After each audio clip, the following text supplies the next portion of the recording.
Hi all అందరికీ నమస్కారం. నేను వచ్చేసి మా విలేజ్లో ఉన్నానండి. ఇదేంటి ఇవన్నీ చెట్లు మొక్కలు ఇవన్నీ చూపిస్తుంది అనుకుంటున్నారా? ఏం లేదండి, మా కొత్త ఇంట్లో మా అత్తమ్మ బ్యాక్ సైడ్ ప్లేస్ ఉంటుంది. ఆ ప్లేస్లో ఇవన్నీ అయితే వేసుకుంది చక్కగా. వెజిటేబుల్స్ అలాగే కొన్ని ఫ్లవర్స్ అవన్నీ పెట్టుకుంది. ఇప్పుడు వచ్చేదంతా పండగల సీజన్ కదండి, బంతిపూలు అవన్నీ గుమ్మాలకు అవుతాయి అని చెప్పేసి అన్నీ వేసేసుకున్నారు. ఫ్రంట్ సైడ్ కూడా చామంతి పూలు మందారం పూలు అవన్నీ వేశారు. అవి నేను వీడియో తీయలేకపోయాను, పిల్లలతో కుదరలేదు. సో ఇది అన్నీ మీతో చూపిద్దామని చెప్పేసి చాలా మంచిగా అనిపించింది. ఒకటి మ్యాంగో ట్రీ కూడా పెట్టారండి. బ్యాక్ సైడ్ కొంచెం ప్లేస్ ఎక్కువ ఉంటుంది. సో అందుకే ఇవన్నీ అయితే పెట్టుకున్నారు అత్తమ్మ. టొమాటోస్, పచ్చిమిర్చి, బీరకాయలు, చిక్కుడుకాయ, చుక్కకూర, అన్ని వెజిటేబుల్స్, లీఫీ వెజిటేబుల్స్ అన్నీ పెట్టుకున్నారు చక్కగా. మంచిగా ఆర్గానిక్ న్యాచురల్గా ఊర్లోటివి చాలా టేస్టీగా కూడా ఉంటాయండి, ఏ మందులు వేయకుండా. మన ఇంట్లో ప్లేస్ ఉంటే ఇలా వేసుకుంటే చాలా బాగుంటుంది. సో ఇదంతా మీకు చూపిద్దామని అయితే నేను వీడియో తీసుకున్నాను.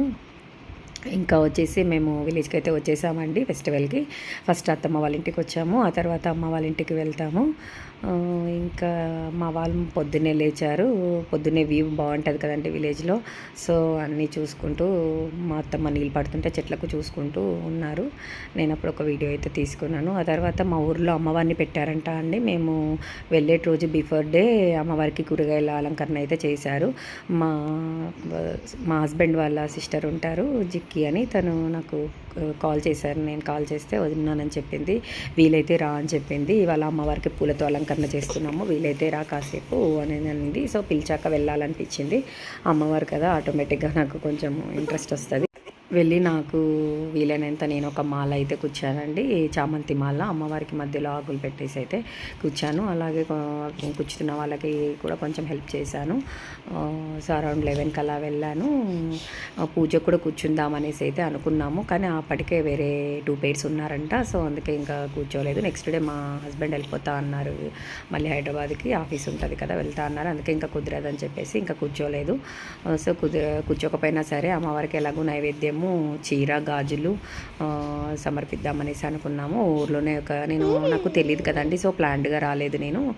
కాబట్టి ఊర్లోనే ఒక శారీ అయితే తీసుకున్నాను అమ్మవారికి. ఆ రోజు ఈవినింగ్ అయితే మా శారీ కూడా కట్టించారండి అమ్మవారికి. చాలా బాగుంది, bottle green colour, red border. అలాగే గాజులు కూడా ఒక 5 డజన్స్ ఇచ్చాను. గాజుల మాల వేసే రోజు నా గాజులు కూడా యూస్ చేస్తామని చెప్పేసి చెప్పారు. నేను ఉన్న రోజులు ఈవినింగ్ టైం వెళ్ళి పూజ అటెండ్ అవుదామనేసి అనుకున్నాను. సో అమ్మవారికి ఆ పూల అలంకరణలో హెల్ప్ చేసినందుకు చాలా మనసు ప్రశాంతంగా హ్యాపీగా అయితే అనిపించిందండి. అలా అందరితో చక్కగా కూర్చొని మాట్లాడుకుంటూ పూలమాలలు అయితే కూర్చేశారు. సో ఈవినింగ్కి మేము ఇంకా చింతపండు పులిహోర శనగలు చేసుకొని వెళ్దాం అనేసి నేను మా అత్తమ్మ అనుకున్నాము. సో ఇంటికి అరౌండ్ లంచ్ టైం కల్లా వచ్చేసాము. లంచ్ తినేసి మళ్ళీ ప్రసాదం ప్రిపరేషన్ అయితే స్టార్ట్ చేసేసాము. అత్తమ్మ ప్రసాదాలకు కావాల్సినటువన్నీ ముందుగానే నానబెట్టేసి అయితే పెట్టేసిందండి.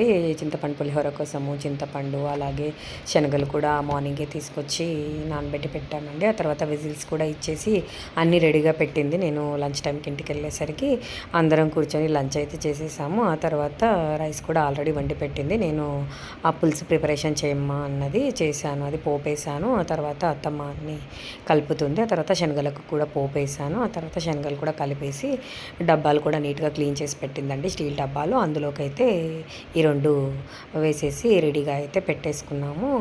ఆ తర్వాత అత్తమ్మ ఇంకా ఇండ్లు బయట అంతా ఊడ్చుకొని వచ్చింది. తర్వాత నేను కూడా పిల్లలకి రెడీ చేశాను, ఫ్రెషప్ చేయించేసి రెడీ అయిపోయాము అందరము. 5:30 కల్లా వచ్చేస్తారు పంతులు గారు, త్వరగా రండి అనేసి చెప్పారు అక్కడ వాళ్ళు. సో మేము 5:15 కల్లా అక్కడికి రీచ్ అయితే అయిపోయాము. పంతులు గారు కూడా మేము వెళ్ళిన ఒక 5-10 మినిట్స్లోనే వచ్చేసారు. ఇది చింతపండు పులిహోర శనగలు అయితే పెట్టేసి స్పూన్లు కూడా వేసేసి పెట్టేసుకున్నామండి. బాక్సులు ఇలా అయితే ప్యాక్ చేసేసుకున్నాము. అమ్మవారి విగ్రహం అయితే చాలా చాలా కలగా ఉందండి. అమ్మవారికి మేము తెచ్చిన గ్రీన్ శారీ కింద ఉంది కదండి, అది మేము తెచ్చిన గ్రీన్ శారీ కట్టించారు. పైననేమో అక్కడ వాళ్ళు మెయింటెనెన్స్ చేసే వాళ్ళ శారీ కట్టించారు. ఎవ్రీడే ఒక శారీ కలర్ దాన్ని బట్టి తెచ్చారంట, అది కట్టించారు. సో మా వాడి గుళ్ళోకి అయితే వెళ్ళామండి. మా చిన్నోడు అక్కడ 2 స్తంభాలు ఉన్నాయి, వాటి మధ్యలో అటు ఇటు తిరుగుతూ బాగా ఆడుకున్నాడు. పూజ కూడా స్టార్ట్ అయిపోయిందండి. 2 జంటలు అయితే కూర్చున్నారు. పంతులు గారు పూజ చేయించడం స్టార్ట్ చేయించేశాడు. సో మా పెద్దబ్బాయి మా హస్బెండ్ అక్కడ నిల్చొని చూస్తున్నారు. అమ్మవారు అయితే చాలా కలగా ఉంది. ఒక్కో రోజు ఒక్కో అలంకరణల్లో చాలా బాగా అనిపిస్తున్నారు అమ్మవారు. సో మేము ఆ రోజు అయితే గాయత్రీదేవి అవతారంలో అమ్మవారిని గాయత్రీదేవికి సంబంధించిన పూజలు అయితే చేయిస్తున్నాడు. ఆ తర్వాత అందరికీ ఇలా ఒక రూఫ్, కుంకుమ, పసుపు అయితే ఇచ్చారంటే ప్రతి ఒక్కరికి అక్కడ వచ్చిన వాళ్ళకి, ముత్తైదువులకి. సో అందరితో కుంకుమార్చన కూడా చేయించారు పంతులు గారు. అదొకటి నాకు చాలా బాగా అనిపించింది. ఆ తర్వాత అక్కడ ఉన్న వాళ్ళందరూ లేడీస్ ఉంటారు కదండి, వాళ్ళు ఎవ్రీడే మణిద్వీప వర్ణన కూడా చదువుకుంటారంట. అది కూడా నేను వాళ్ళతో యాడ్ అయిపోయి మణిద్వీప వర్ణన కూడా చదివేసుకున్నాను. తర్వాత హారతిలు కూడా ఇచ్చారండి. హారతి పాటలు కూడా పాడారు. నన్ను కూడా మణిద్వీప వర్ణనకు సంబంధించిన హారతి సాంగ్ ఉంటుంది కదండి, అది పాడమంటే పాడాను నేను కూడా. మణిద్వీప వర్ణన చదివేటప్పుడు తీసిన వీడియో ఇది. అప్పుడు కూడా కుంకుమార్చన లాగానే కుంకుమ అమ్మవారికి వేస్తూ రూఫ్ మీద మణిద్వీప వర్ణన చదువుతున్నారండి అక్కడ. నేను కూడా వాళ్ళతో పాటు అయితే చదివేశాను. ఆ తర్వాత హారతి ఇచ్చి నైవేద్యాలు ఉన్నాయి కదండి, అవన్నీ అందరికీ డిస్ట్రిబ్యూట్ చేస్తారనుకుంటాను. అలానే చేశారు.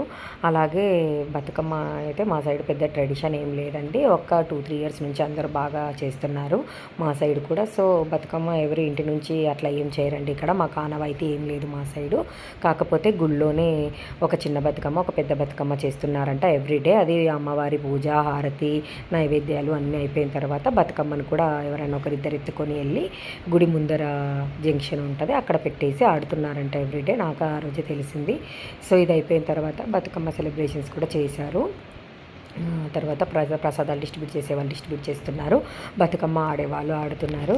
నేను ఇంత గ్రాండ్గా చేస్తున్నారు, ఇంత గ్రాండ్గా పెట్టారనేది విషయం మాకు తెలియదండి. ఇక్కడికి వచ్చాకే, ఊర్లోకి వచ్చాకే తెలిసింది. నాకు చాలా బాగా అనిపించింది అమ్మవారి పూజ, బతుకమ్మ ఆడడం. ఇదిగోండి ఇదే అండి బతుకమ్మలు అమ్మవారి దగ్గర పెట్టి అమ్మవారికి దండం పెట్టుకొని ధూపదీప నైవేద్యాలన్నీ చూపించి ఎవరైనా ఇద్దరు ఎవ్రీడే ఎవరో ఒక ఇద్దరు ఎత్తుకుంటారంట. ఇలా ఎత్తుకొని తీసుకెళ్తారండి, బయట పెట్టేసి ఇంకా సాంగ్స్ పెట్టుకొని అయితే బతుకమ్మ ఆటలు ఆడతారంట. సో నేను ఆ రోజు ఉన్నాను కాబట్టి నేను కూడా పార్టిసిపేట్ చేశాను. ఇక్కడ ఎన్ని రోజులు ఉంటే అన్ని రోజులు అయితే వద్దాంలే అనేసి అనుకున్నాను. అమ్మ వాళ్ళ ఇంటికి వెళ్ళేంతవరకు ఇక్కడికి వద్దాంలే అనేసి అనుకున్నాము. ఇక్కడ ఒక అమ్మాయి ఈ క్లాసికల్ డ్యాన్స్ నేర్చుకుంటుందంట, ఆ పర్ఫార్మెన్స్ ఇద్దామని చెప్పేసి. అక్కడ ఇంకా స్టేజ్ అవన్నీ ఏం లేవండి, లోపల అమ్మవారి వరకే సరిపోయింది, అది టెంపుల్ కాబట్టి. సో ఈ అమ్మాయిని అయితే బతుకమ్మ దగ్గర ఇక్కడ జంక్షన్లోనే చేయిస్తున్నారు. ఆ అమ్మాయికి తగ్గ సాంగ్ పెట్టేసి. సో చూడండి.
ఇదండి మా విలేజ్లో వ్లాగ్ వచ్చేసి అమ్మవారు బతుకమ్మ ఇవన్నీ సెలబ్రేషన్స్. మళ్ళీ మరొక మంచి వ్లాగ్తో మీ ముందుకు వస్తాను అండి. Thank you.